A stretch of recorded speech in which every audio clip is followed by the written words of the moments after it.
Hi guys, welcome back to Technical Gaming, and this is Eric, and in today's video for Torchlight Infinite, I'm gonna showcase to you my Gemma, Flame of Pleasure, Path of Flames together with Star Stalker build. Now, someone asked me on the comments on my previous video if I will update my Path of Flames for Gemma, Flame of Pleasure for this season, and this is actually it. Now, I didn't expect this one is actually much better than the previous Gemma Flame of Pleasure that we had previously on other season. Now, as you can see on my gameplay for Time Mark 7 map showcase and as well as T7 boss battle, this is really gonna put your enemy into crisp. Definitely, this is one of the best chill build that I made so far. And also for the dummy test, the reason why I did the dummy test right now, because this build provides a steady and consistent DPS on the dummy. That's why I showcased to you rather than other builds that I made. Okay, so let's just jump right into the build. Of course, let's start with the gear.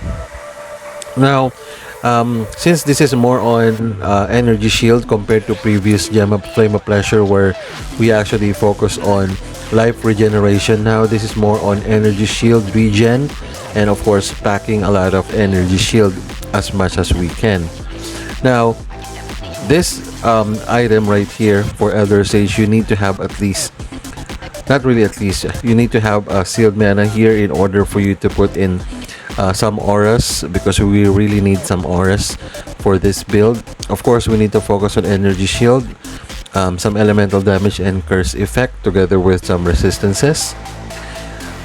For Twilight Vestment, I did try this with Elder Sage, but that has defeat monster and it will explode, so I tried that.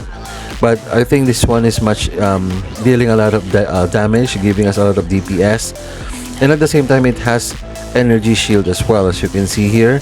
And it has also 2 active skill level, and also some energy shield charge and reaping duration, and it has a corroded version of elemental resistance. So basically all what we are looking for.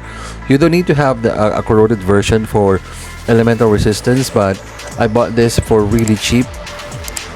For some reason, I bought this, I think if I'm not mistaken, it's around 8 FEs. So it's really cheap to buy this one. If you don't have the corroded version, that's perfectly fine. Now for the uniques, this is one of it. Of course, this one is a strange snow, although the 137 max life is really important also for us to put some skill conversion.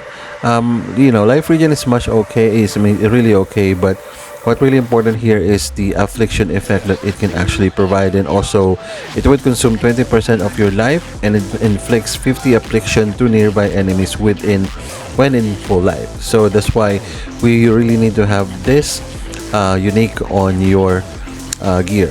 Okay, of course, Torturer's Touch, of course it has energy shield together with resistances. Right there you go.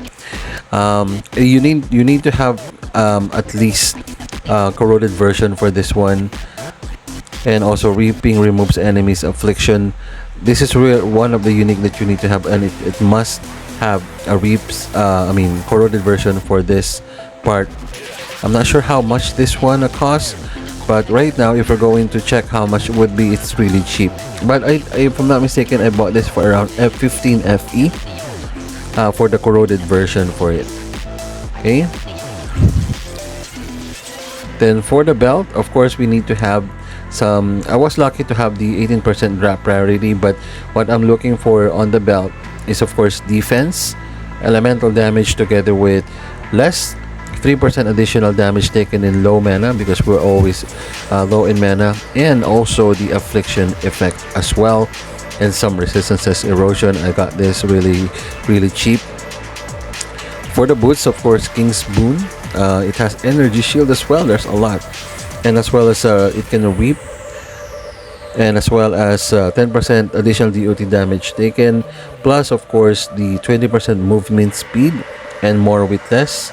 So we don't need to select this on our talent. So King's Boon is what we are looking for. Okay, there's a corroded version for the King's Boon with the more with less radius, but I couldn't find any corroded version when I bought this, so I just bought the normal one. And then for the rings, what's important here is the reaping cooldown, both if you have that, and affliction effect. I wasn't able to put affliction effect on this one because I couldn't find one, and they are really expensive. I couldn't find any 100 FE below that has these two mods here, the reaping cooldown and the affliction effect. I bought this. I was able to buy this too. It has 17% reaping cooldown together with affliction effect. I hate the freeze duration, but this is the only one that I have. And then for the weapon, Bard's Wand, of course the elemental damage, because Path of Flames is also fire element skill, and DOT damage and fire damage as well for spells, flat damage. And what I got here is the affliction inflicted per second, so you really need to have this on your wand. So I bought Supreme Throne because it has +2 channel skill level. There's a corroded version for +3, but that's really expensive. You can just simply go on this particular one. Not corroded, but this one still pack a punch, especially for the monsters. Okay, so that's for the gear. And for my resistances, I was able to cap the lightning and cold and working on fire, as well as on erosion resistance. Okay, now let's jump over to the skill. Alright, so our main skill of course is Path of Flames, so with guard, cataclysm, control spell, fire penetration, and elemental fusion. Did the test and everything, and this is the one that provides the most DPS of all. So the second one, which is of course the new skill, which is Star Stalker, which is actually provides us a lot of DOT for our for our build. It also tracks elites consistently, so it would provide a lot of help, especially when during bosses and also in the nightmare. Of course, with rhythm, Mass Effect and Mania. Rhythm, of course, so that we don't have to trigger this skill most of the time, because as you mentioned, or as you know, I'm building builds that's actually just chill. You just have to roam around the map and that's it. So of course, a mobility skill for Speed Phantom with Magic Dash and cooldown recovery. I should remove this. I forgot to remove this. Just remove this one, guys. It's really not gonna help you a lot basically, because we're not spell burst focused. There we go. And then we have Arcane Circle with Rhythm again, Mania and Mass Effect. Same thing goes with Mana Boil, of course, a spell. Fire Path of Flames is also a spell skill, so there. So for the auras, it's mandatory to have this precise elemental amplification and precise deep pain, as well as precise swiftness, because the reason why it has is because it has additional 5% cooldown recovery, and we really need that for our hero trait for Gemma. Okay, and then you need to also to have a precise auto defense, so that you can always consistently triggering force start just in case if you're in the battle. And for the channeling skill, we have Elemental Destruction, Abysmal Hatred, and Magical Source. I tried Entangled Pain and other curses in combining with this Path of Flames, but Elemental Destruction is just really safe to choose for those other skills. Okay, now let's jump right into the talent. Okay, so for the talent, of course, we have Goddess of Deception because we are damage over time build. So we have first is Windwalk. It provides DOT damage for 25%. We don't choose Plague, but if you can have this on your Divinity Slates, that's actually fine too. But you know what we have right now is really a good one. It can reach 1.7 billion DPS. For Subtle Impact, of course, for Blur and DOT damage, and this is the one that I have. I went back here. Basically, you just have to go back on this talent node. Just leave it like this. Just leave it 2 only, and just once you already have all these 2 talent, just go to Psychic. Just go back here once you're done filling up the Warlock tree. Okay, so but this is the one that I have. And then for the Psychic, of course, we have Affliction, and then Reaping Purification. Okay, more with less, we have that on our boots. So I'll just scroll to the left. Okay. And then for the last talent, we have Warlock, of course, for cooldown recovery for our hero trait. And also Stab in the Back for Blur. This is the one that I have. Pretty much I'm done with the Warlock, and I'm just finishing the Psychic and also Goddess of Deception. I'm trying to figure out which one that I need to choose from here. Probably this one for the Reaping cooldown, but I'm finishing the Goddess of Deception for the DOT because it will also provide 1 persistent skill level. And then let's go over to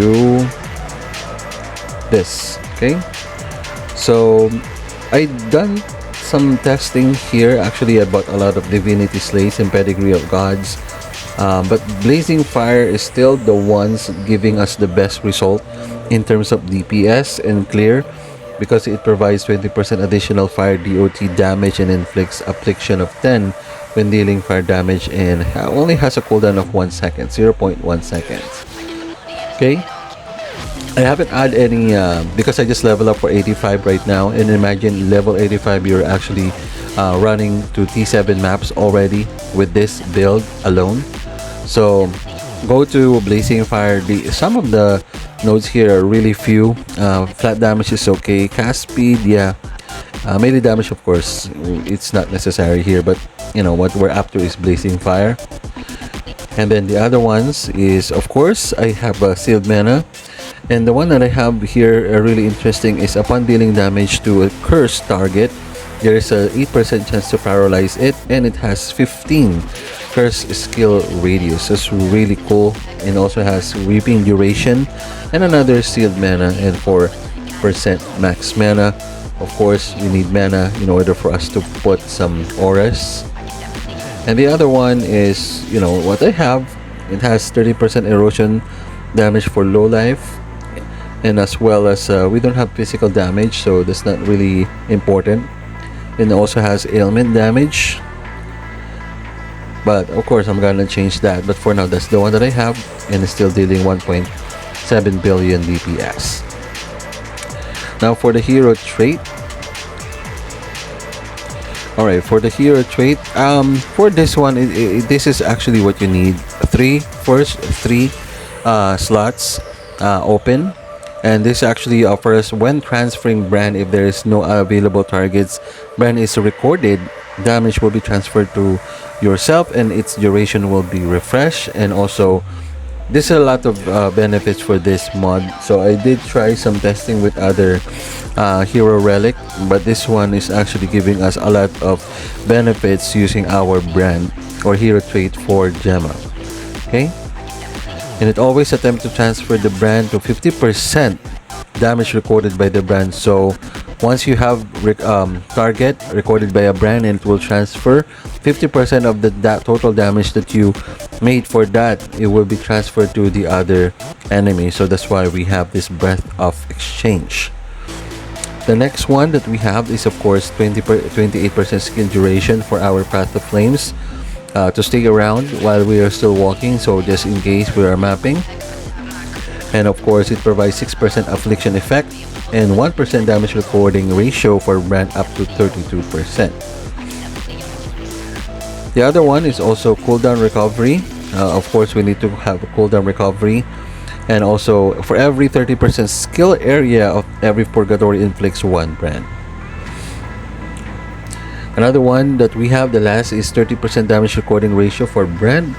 And for every 9% affliction effect, 1% recording for brand up to 32%. So again, the rest here is really just try and error. And so far, this is the one that I got most DPS. That's why we were able to reach 1.7 billion DPS. Okay. And then lastly, for the Pact Spirit, this is just like a different thing that I do whenever I do select Pact Spirit. I usually do elemental resistance just to have my resistance up, but I've done the testing. I put this first because it provides elemental resistance to our hero and some mana regen, because we need to have at least more percentage of mana regen, otherwise, you know, Path of Flames will not work in other skill. And then after that, I select the Pact Spirit that provides increased DOT damage and ailment chance together with the other one too. So it's just like, you know, half balance in terms of elemental resistance together with DOT for the Pact Spirit. Alright, there you have it. That's our Torchlight Infinite Gemma Flame of Pleasure Path of Flames build. Stay tuned, guys, for if we're going to scale this even more. Subscribe, because we are making Torchlight Infinite content and other gaming content as well. Thank you so much again for watching until the end. See you on our next video.